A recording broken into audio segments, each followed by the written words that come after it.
Hai teman-teman, saya Mia Firda Audina dengan NIM 71821411018 dari Universitas Negeri Medan akan menjelaskan tentang investasi saham. Nah, sebelumnya saya sudah menjelaskan tentang bagaimana cara membeli dan menjual saham dari aplikasi iPod. Nah, setelah kemarin membeli saham, akhirnya saya telah membeli saham Sido dengan harga 770 per lembarnya. Nah, bisa kita lihat di sini potensial keuntungan yang saya dapat jika saya menjualnya 1354. Nah, pada pembahasan kali ini saya akan membahas 4 hal di dalam video ini. Yang pertama, alasan saya memilih saham Sido. Yang kedua, profil perusahaan Sido. Yang ketiga, analisis fundamental dari Sido.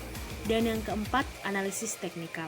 Tanpa berlama-lama, kita langsung masuk ke bagian pertama, yaitu alasan saya memilih saham Sido. Nah, alasan saya pertama, kita tahu bahwa pandemi COVID-19 memukul hampir semua sektor industri, termasuk industri farmasi. Nah, menurut laporan Gabungan Perusahaan Farmasi Indonesia atau GP Farmasi, pelaku industri farmasi telah mengalami penurunan permintaan obat-obatan rumah sakit secara signifikan. Nah, hal ini berkaitan dengan turunnya kunjungan masyarakat ke fasilitas kesehatan karena takut akan terinfeksi COVID-19. Akibatnya, permintaan produk etikal atau resep turun signifikan yang berdampak pada menurunnya kapasitas dan utilitas produksi.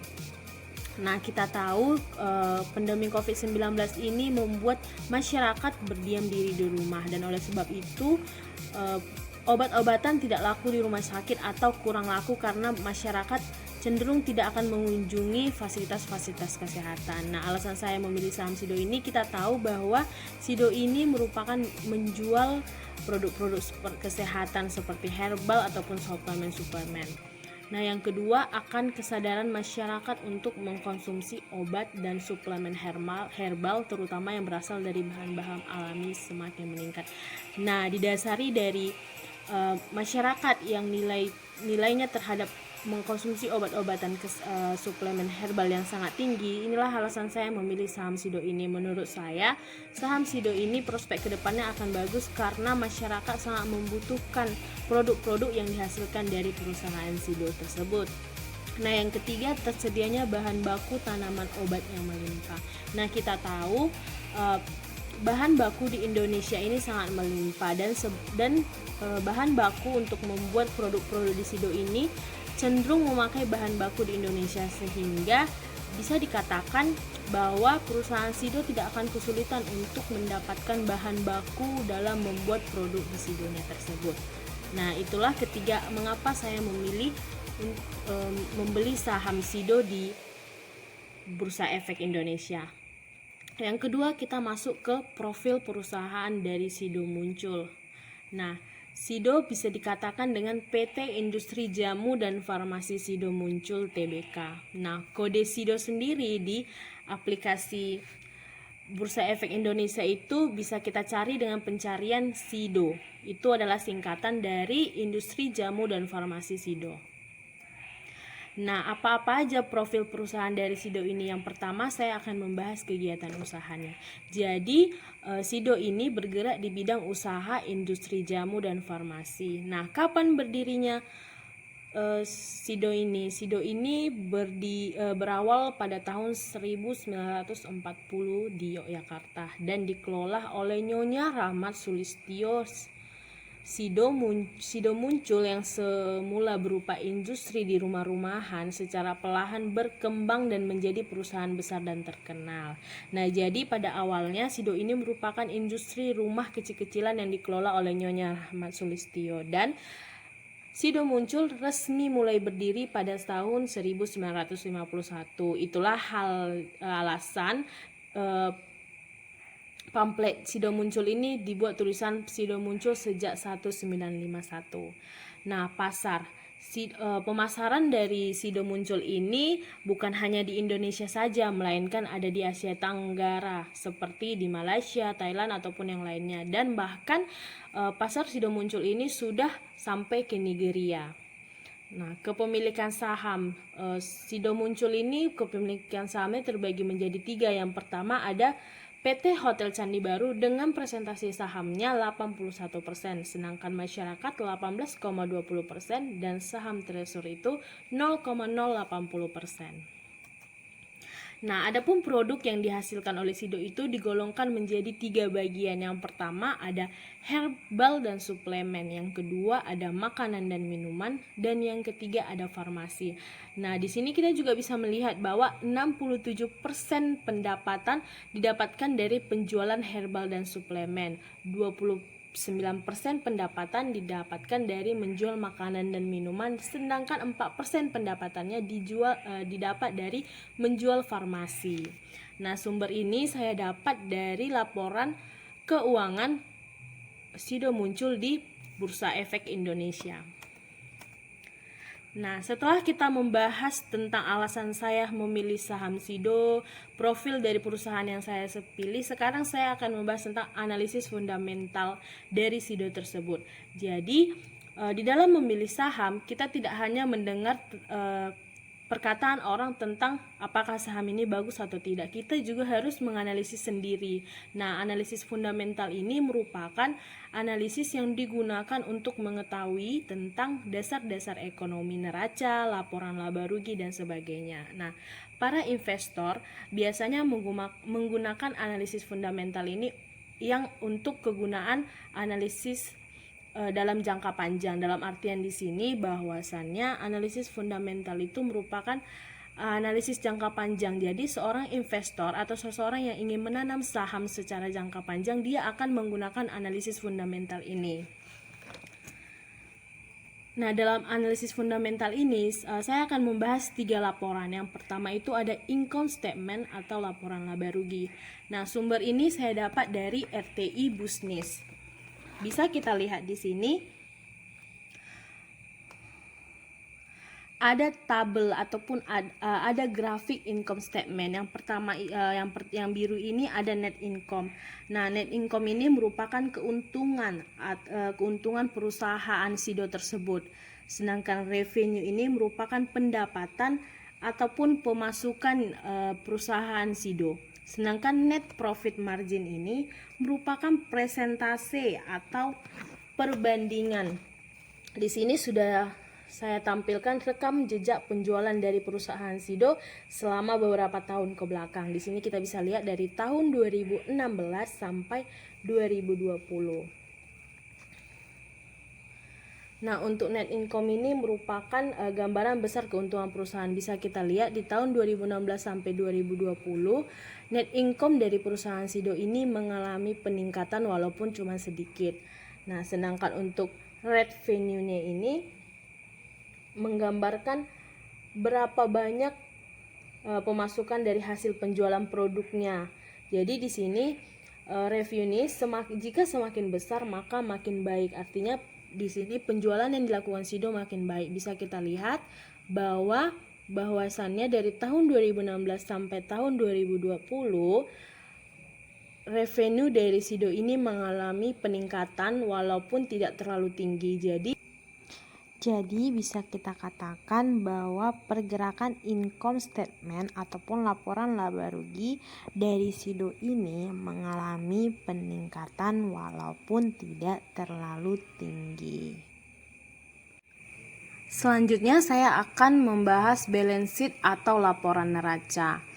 Nah, di balance sheet ini terdapat 4 hal yang harus dipahami. Yang pertama ada equity, yang kedua ada liabilities, yang ketiga ada aset, dan yang keempat ada debt equity ratio atau yang biasa disebut dengan DER. Nah, equity ini merupakan hak atau kepentingan pemilik perusahaan, sedangkan liabilitas ini merupakan kewajiban finansial yang mencakup utang ataupun biaya layanan. Nah, jadi liabilitas ini menggambarkan total kewajiban yang harus dipenuhi oleh perusahaan, digambar oleh warna merah. Nah, baru yang ketiga ada aset. Nah, aset ini merupakan nilai kekayaan perusahaan mencakup modal dan juga kewajiban ataupun beban finansialnya. Jadi di sini aset ditandai dengan warna biru. Semakin tinggi aset yang dimiliki suatu perusahaan, maka semakin tinggi pula perusahaan itu bisa dikatakan semakin besar. Bisa kita lihat di sini di Sido asetnya dari tahun 2016 ke tahun 2024 dia mengalami peningkatan. Baru yang keempat ada debt equity ratio atau DER. Nah, DER inilah yang menggambarkan rasio utang terhadap nilai ekuitas atau modal berisi perusahaan. Jadi di sini jika semakin rendah DER tersebut, maka beban utangnya rendah pula dibandingkan modal perusahaan. Tapi bisa kita lihat di sini bahwa di Sido DER-nya itu mengalami peningkatan, berarti beban utang yang ditanggung oleh Sido itu semakin besar.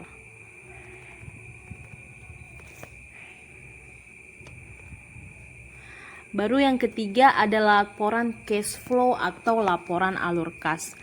Nah, cash flow atau arus kas itu merupakan gambaran aliran uang masuk dan uang keluar.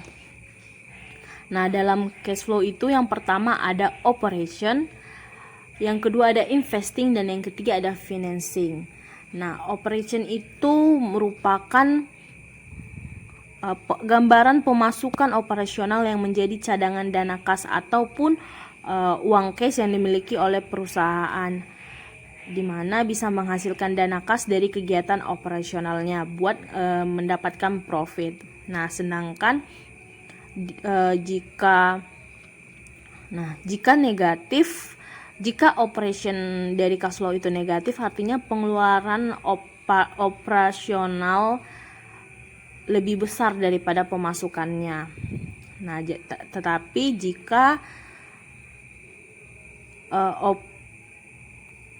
operation cash flow itu positif, artinya perusahaan tersebut tuh bisa menghasilkan dana kas dari kegiatan-kegiatan bisnis operasional perusahaan.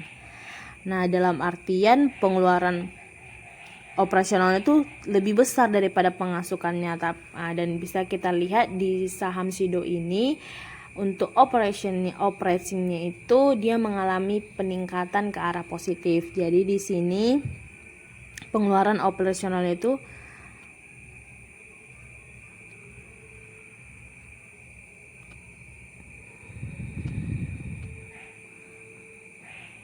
berarti dia positif. Untuk yang selanjutnya itu ada investing cash flow. Nah, investing cash flow ini merupakan dalam investing cash flow ini terbagi menjadi dua juga, ada positif dan negatif. Nah, investing cash flow yang positif itu menunjukkan perusahaan sedang melakukan proses pencairan aset ataupun penjualan aset. Nah, jadi dalam artian kalau investing cash flow itu bergerak positif, artinya bisa jadi perusahaan lagi melakukan penjualan pada aset-asetnya. Sementara kalau investing cash flow itu negatif, berarti menggambarkan arus kas yang berhubungan sama pinjaman atau uang dan suntikan modal dari pemegang saham. Nah, itulah investing dari cash flow. Yang ketiga ada financing. Nah, financing cash flow ini merupakan gambaran kondisi arus piutang perusahaan. Nah, jika nilainya positif, jika nilai dari financing ini positif, berarti perusahaan dapat aliran dana baru, baik berupa utang ataupun setoran modal dari para investor. Dalam artian perusahaan itu lagi membayar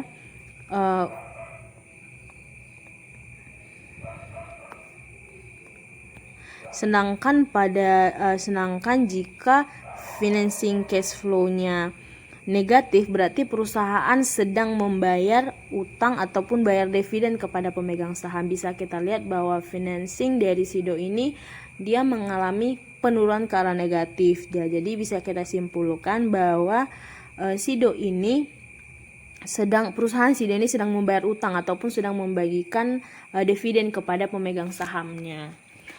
Dalam artian di sini untuk melihat analisis fundamental, kita tidak hanya melihat dari analisis ataupun dari grafik-grafik yang ada di RTI Busnis. Alangkah baiknya jika melihat analisis fundamental, kita langsung melihat laporan keuangan yang telah dikeluarkan oleh PT SIDO Muncul yang dicatat di dalam Bursa Efek Indonesia. Selanjutnya ada yang kedua, analisis teknikal. Nah, analisis teknikal ini merupakan analisis yang berkaitan dengan mempelajari kinerja sejarah pergerakan harga dengan mengukurnya kepada pergerakan saham di masa depan. Nah, jadi analisis teknikal ini digunakan untuk para pembeli saham atau para investor dalam jangka pendek, karena di sini dia melihat pergerakan harga. Jadi di sini analisis teknikal ini mengkaji ataupun melihat bagaimana pergerakan harga saham itu bisa dari masa depan ataupun dari perharinya. Biasanya orang yang melakukan analisis teknikal ini adalah orang yang mampu memperkirakan bagaimana kedepannya pergerakan itu, apakah turun ataupun naik. Biasanya analisis teknikal ini digunakan oleh orang-orang yang disiplin dan orang-orang yang cermat karena mampu mengukur pergerakan harga saham di masa depan.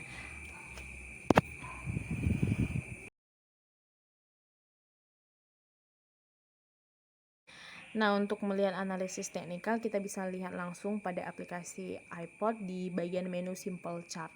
Nah, di sinilah kita dapat mengetahui bagaimana pergerakan saham dari SIDO tersebut. Bisa kita lihat dari 1 minggu, per harian, 1 bulan, 3 bulan, ataupun per tahun. Bisa membandingkan sampai 15 tahun. Nah, untuk melihat pergerakannya, setiap hari kita bisa lihat di sini. Nah, pada hari ini SIDO sahamnya tutup pada harga 785 dengan high quality 785 dan low 765 mengalami penurunan pada hari ini. Bisa kita lihat 1 minggu ini saham SIDO naik sebesar 0,6%. Pada preview 780.